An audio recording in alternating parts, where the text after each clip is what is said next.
పెళ్ళైనా పండగైనా వేడుక ఏదైనా పట్టుచీరల ప్రత్యేక వేదిక వారాహి సిల్క్స్.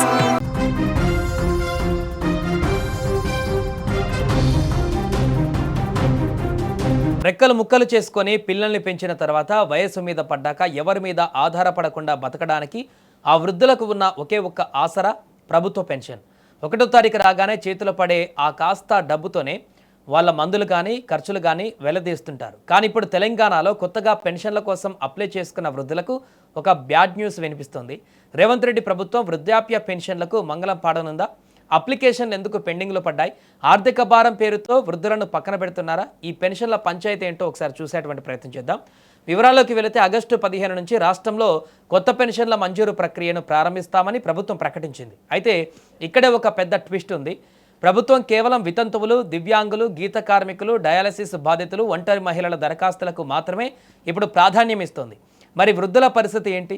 వాళ్ళ పెన్షన్ల ఊసే ప్రభుత్వం ఎత్తకపోవడంతో అందరిలో అనుమానాలు కూడా మొదలయ్యాయి. ప్రస్తుతం రాష్ట్ర వ్యాప్తంగా దాదాపు 4 లక్షల వృద్ధాప్య పెన్షన్ల దరఖాస్తులు పెండింగ్లో ఉన్నాయి. అన్ని అర్హతలు ఉన్నప్పటికీ వాళ్లకు పెన్షన్ మంజూరు కాకపోవడం తీవ్ర విమర్శలకు దారితీస్తోంది.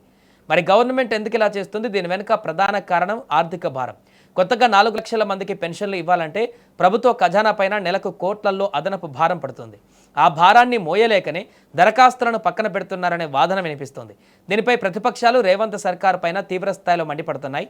ఎన్నికల సమయంలో వృద్ధులకు అండగా ఉంటామని హామీలు ఇచ్చి తీరా అధికారంలోకి వచ్చాక ఇలా వాయిదాలు వేయడం కరెక్ట్ కాదని వెంటనే పెండింగ్లో ఉన్న పెన్షన్లన్నీ మంజూరు చేయాలంటూ డిమాండ్ చేస్తున్నాయి.